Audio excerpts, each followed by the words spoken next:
My title is production designer. I'm an art director who is in charge of everything visual you see on the screen except the actors. My department provides the designs from which the model makers at ILM build the miniatures of spacecraft and any miniatures of planets, cities on the planets, that kind of thing. Way back in the time, when I first joined the Next Generation, they didn't really have any knowledge of this sort of area of effects. Everything was done on opticals, like 10 or 12 shots a week, which was murder back in the 60s when they did the original show. And some of the original producers are on, Bob Justin was on this show, so that's his only frame of reference. They knew that they had to get into videotape or electronic medium to produce some of the effects, but no one's ever done it before. I found Rob, he had been doing some visual effects work for the series Twilight Zone. And he'd also done a lot of commercial work, and he came out of Robert Abel's group. He was really understood, not just the video end of things, but the film end of things. I was a live action producer, and then I did visual effects on tape and, or shot on film, but done on tape. And then I worked on a TV show. So when they went to look for somebody who was qualified to do it, there was basically just me, maybe one other guy or something like that, but there was not a whole big crowd to pick from. I was apparently it. And so that's how I started. And it started, in a very sort of naive fashion. It's like, there's not much in it. When you read the script, it's not a whole lot of stuff. Well, Counter Far Point was 250 shots, which was, back then, would be at least 2 features worth of material in a fraction of the time with a fraction of the budget. He was quite ingenious in coming up with new types of transporter effects and new lighting looks for ghost effects. So there was new stuff, and that's what everybody was looking for, I think, from Star Trek was, new ground. He had to coordinate the work being done by Industrial Light and Magic with all the work being done by local vendors in Los Angeles. And of course, trying to satisfy Gene Roddenberry's vision and Rick Berman's vision and Bob Justman's vision, and trying to bring it all on budget and on schedule.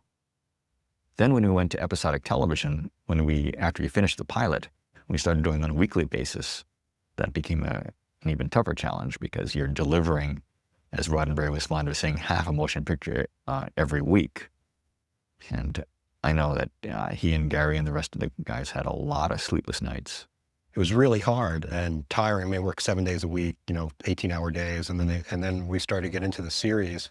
And they said, the Counter Far Point has all the stuff in it, and we're going to steal all that stuff, and it might be like 10 or 12 shots. Well, the first show had like 95 shots.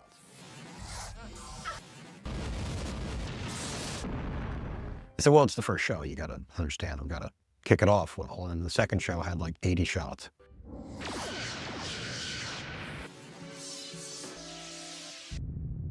And the next show had 110 shots.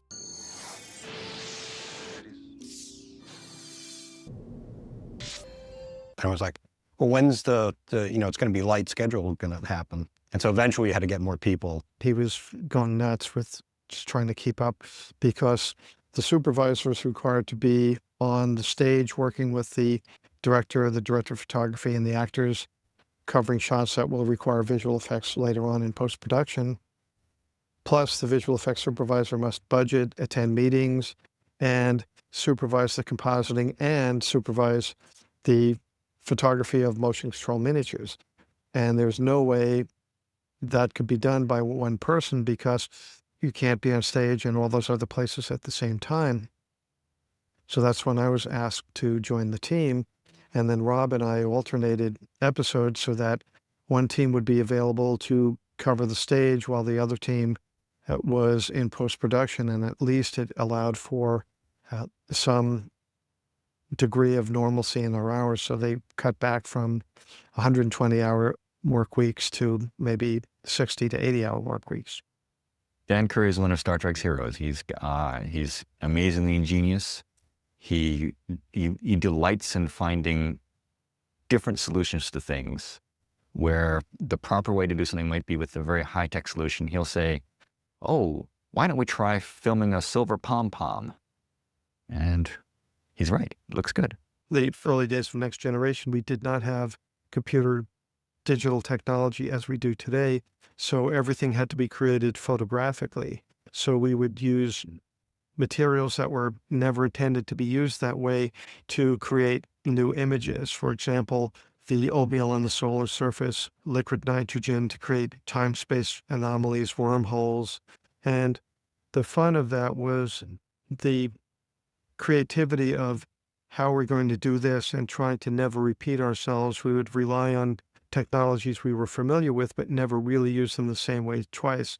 Another thing we had to do was create a solar flare hitting the force field around the Enterprise. And what we wound up doing to get the feeling of particulate matter going around an invisible sphere is we took a bowling ball, dropped salt on it. The salt would come down, bounce off the bowling ball, and then fall down. Then we twisted it so that it looked like it was coming up, squeezed it in the video compositing so that it had more of the shape of the M&M, and then superimposed that over the Enterprise. The beam-ins, so much like the original series, are an enhanced dissolve. And Gene Roddenberry originally came up with the idea of transporting people up and down from planetary surfaces to save time in storytelling so that they wouldn't have to show people landing in a shuttle and taking off in a shuttle every time they went from a planet to a ship. And in the original series, the composites were done on an optical printer, and they were basically glitter swizzled in a jar. The Next Generation was similar, but we did much more optical manipulation with it after the original photography. The basic sparkle element was glitter, and then digitally elements were flopped and flipped and kind of cobbled together in a new way. So the transporter had 4 stages. The transporter had this first stage of the person dissolving. Then it had the shower curtain element, which would initiate the beam in or beam out. Then the generic field of sparkles, which was glitter. And then finally the power pellet, which was a little residual glitter on the chest of the person being beamed in or out, or the center of the object.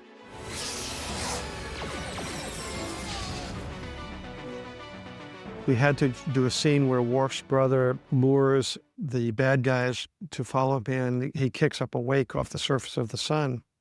And in the pre-digital age, where we had to use kind of bizarre alchemy to come up with images, I looked at still photographs of the surface of the sun, and for some reason, it reminded me of dried oatmeal.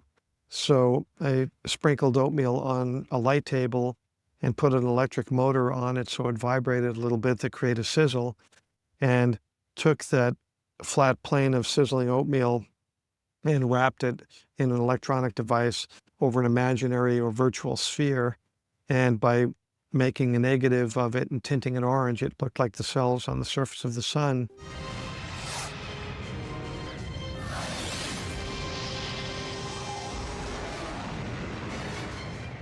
We'd have to come up with this bizarre stuff. I mean, my favorite thing in the first season was, I can't remember the name of the show now, but it was The Edge of the Universe. And the written description was, a concept so bizarre it can't be described because it can't be understood. And then it'd be like, how much is that going to be? I don't know. I mean, I can't understand even what the sentence was. So I made up, I don't know, maybe it's like, I saw a pattern of like aluminum foil with light hitting it, bouncing on the wall, and it looked kind of nebulous to me. So I actually shot it in my basement and shot all these little plates. And I came up with The Edge of the Universe, and it was all tinted blue. We had a sort of an adage of if you can't make it good, make it blue, and that usually worked pretty well. And so those are the types of things that you have to do. So then once you sort of did that, and it kind of worked, and some people appreciate it at any rate, you started to say, well, I could shoot liquid nitrogen here for this, and I could borrow some shot previous, flip it upside down, change the contrast level of it, and all of a sudden you start to create or learn how to create these things out of nothing pretty quickly, and then they become, it's like, oh, okay, well, that'd be nitrogen, that'd be this. So after you start to do it, you get this experience of, well, I could pull all these elements together and shoot this new thing.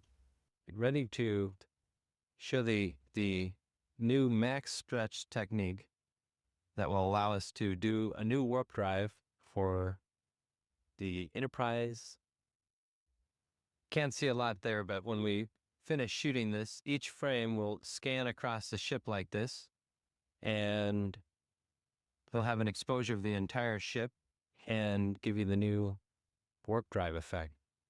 Well, I worked at a place called Bob Avon Associates, and they did big budget commercials and graphics and things like that. And a part of the company was a guy named Tom Barron, and he and his partner who created models created a sort of subdivision called Image G.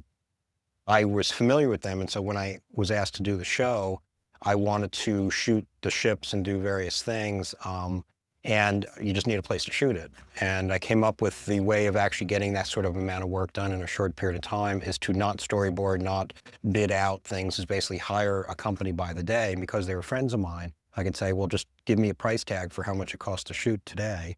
And if I could do 5 shots instead of 3, then I made basically more production value for the same amount of money, as opposed to bidding on each particular shot, which takes forever, and then everybody wants to sort of do what you put down on a piece of paper, no matter how mundane it was. So it's like, you know what, this is the only way I could get quality work done, is to learn how to shoot very quickly. The more stuff I could pack into a day, the more production value I have. So that's how we did it, and that became a really great way, because they were only a couple of minutes away from Paramount. Typical Star Trek Next Gen model, we only had about 3 to 4 weeks to do each one, sometimes a little less depending upon what they were.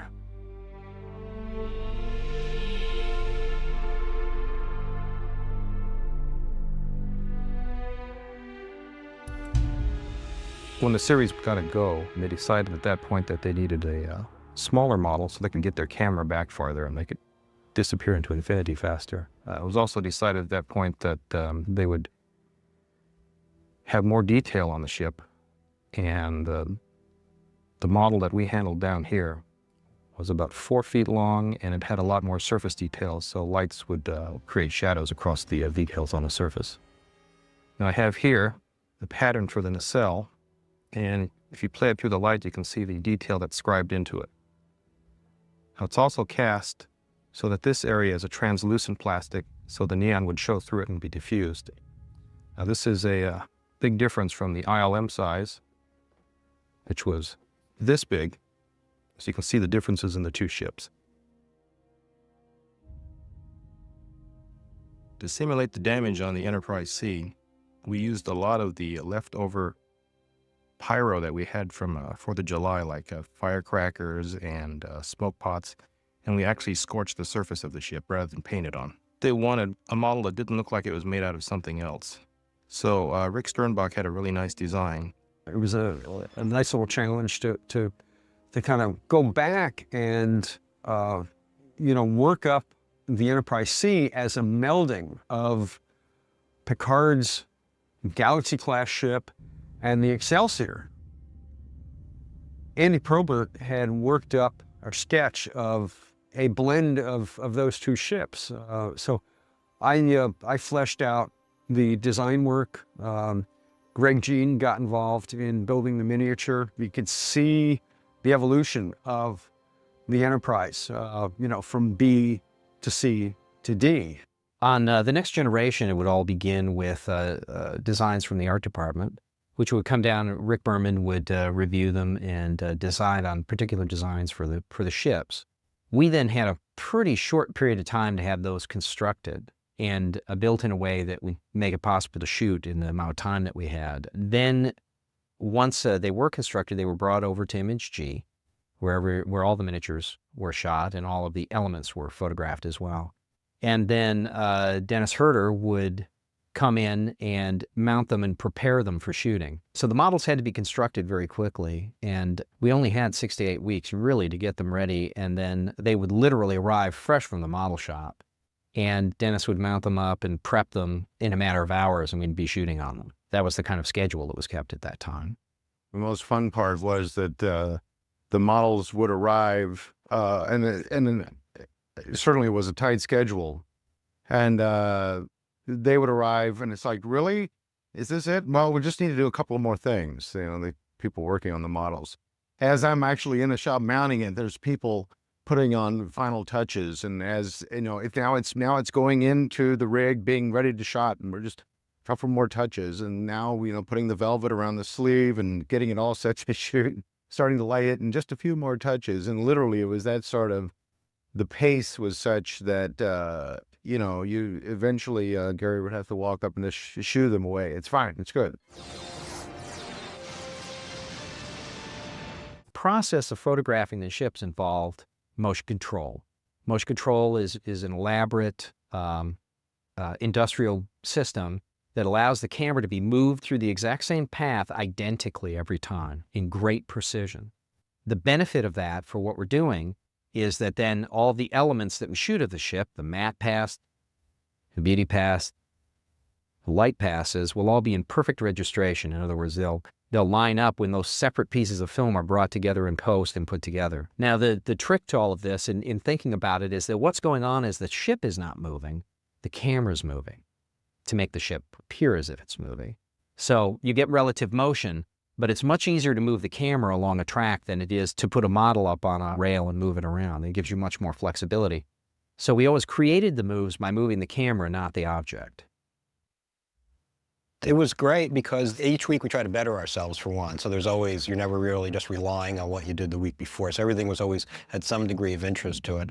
And they were willing to and had the experience to anything I could dream up or anything that the script dreamed up, they would be excited about doing because they could take this rig and we could take this rig and we've used on this commercial and take this rig over here and put them together and do this and do that and come up with a shot that either you've seen before or you certainly never saw on a television show before, and get some sense of pride. And each week it was like, a new premiere. It's like, you get to see, if you furthered or pushed the envelope with this kind of work. And so it was always kept it kind of fresh. And we'd put in some long hours. Some days did not go so well. And we would, instead of shooting 8 shots in a day, we'd shoot 8 shots in like what would be like a day and a half, but the same calendar date, that type of thing, where you'd be up till midnight, working on these things. And because you can make it that much better, so that made it sort of exciting.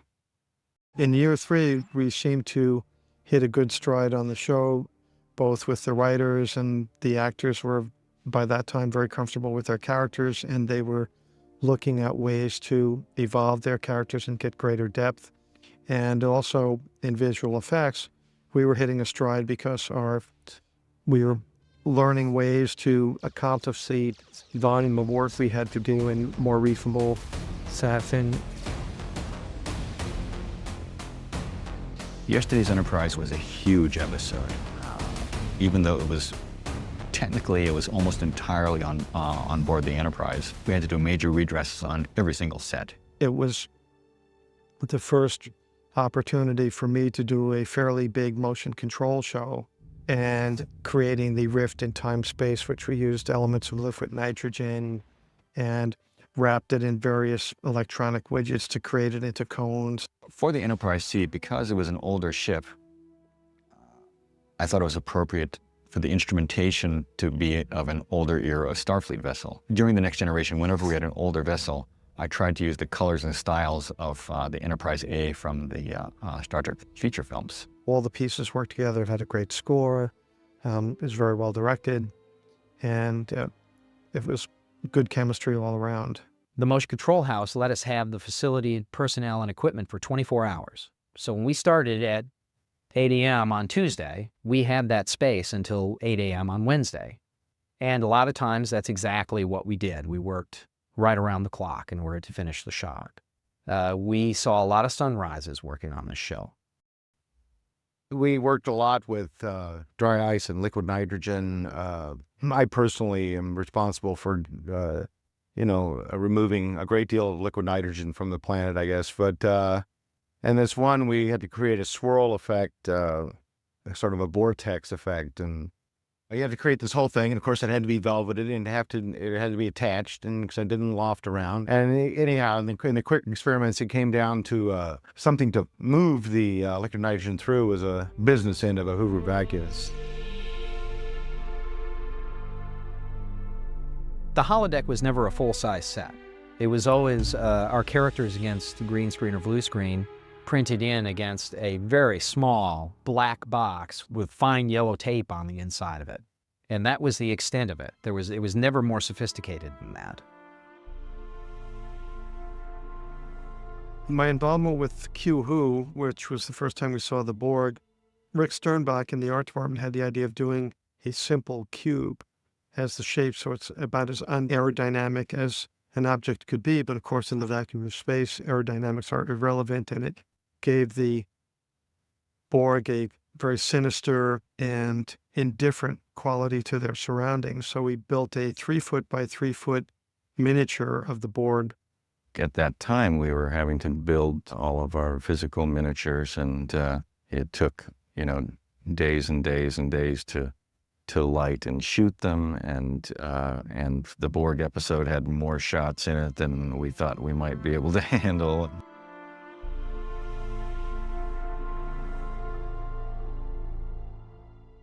The first time we did the Borg hive, that was our inspiration to do the shot better in First Contact.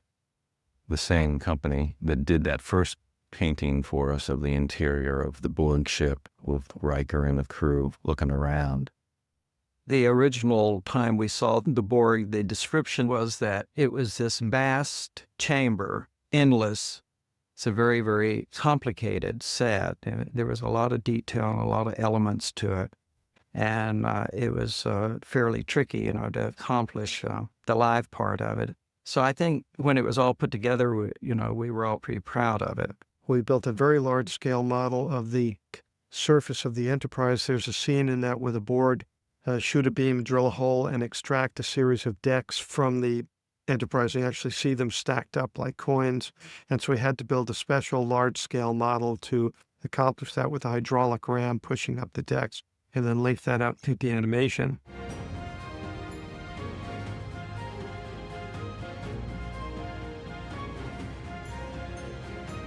Another challenge in that was coming up with the Borg personal shields, which have been redesigned pretty much each time we see them. But for the first time, I wanted them to look like they were flat planes, so that when a Borg would get shot, the shield would appear. Then it would get shot over here, a new shield would appear. So it had a very kind of prismatic quality about it.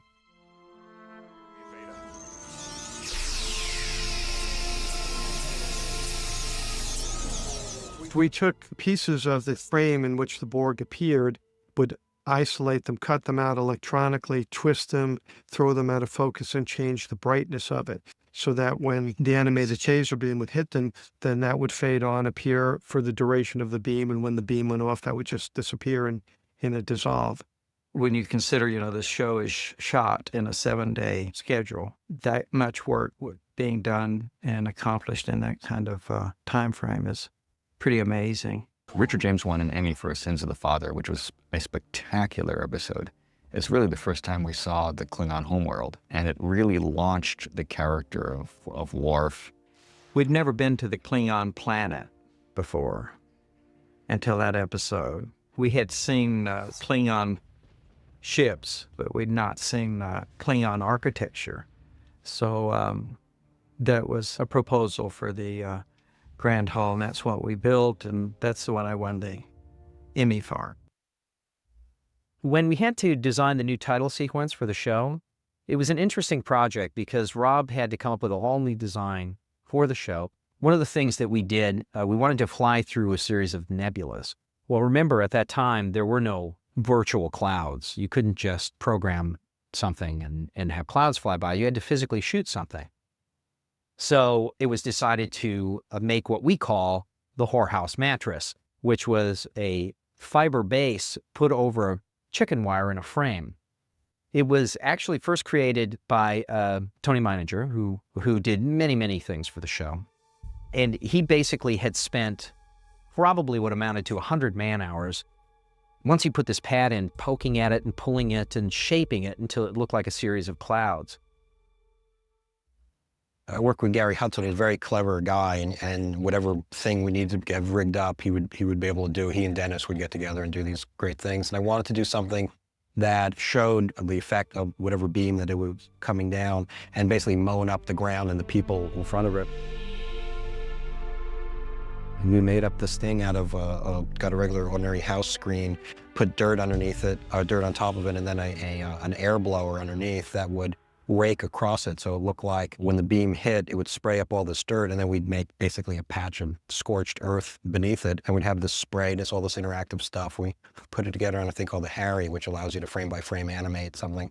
And we made something that, again, on a TV budget was something that would be unheard of, based on just being clever with a screen and dirt and air and stuff like that. So it was, and that was sort of fun because it worked and it kind of looked feature-like. One of my favorite shots was a power station, but it was a small black cube, was the entire power station for this planet. I think it was the Aldean power station. And I sort of hated the fact that we would play everything against the small black cube. And so I asked them if they could make up something for me. And I had this idea of making a power station enormous. So they built me a model out of the parts that hold model kits together, just the little trees and so yes, they built this pretty elaborate thing in which they wanted to do. And I stuck a fluorescent tube down the center of it, and I shot it in such a way that it made it look like it was like 8 stories tall. And I literally shot it in my basement while on a little rotator rig that we borrowed from Image-G. And we made this giant power station that glowed and moved and turned, and the little door opens up and little people walk out and cast long shadows. And it actually looked pretty cool, especially at the time. It looked really good. I had to come up with sort of an idea, which is to shoot these guys in makeup and then augment them and do this sort of weird treatment on it, and just sort of make something out of whole cloth based on the fact that we had no time to even think about it, plan it, figure it out, whatever. And so, sometimes some of the more interesting things come out of spur of the moment, throw something out there and make it work type thing. So, instead of planning it for weeks and weeks and weeks like you'd like to on a film, you plan it for minutes and minutes and minutes. Rob Legato, he went on to win an Oscar for Titanic, and he's worked with quite a few, of the top directors, Robert Zemeckis and Ron Howard, and of course Jim Cameron, and I think he's doing the Harry Potter show right now. So we had the right talent on board.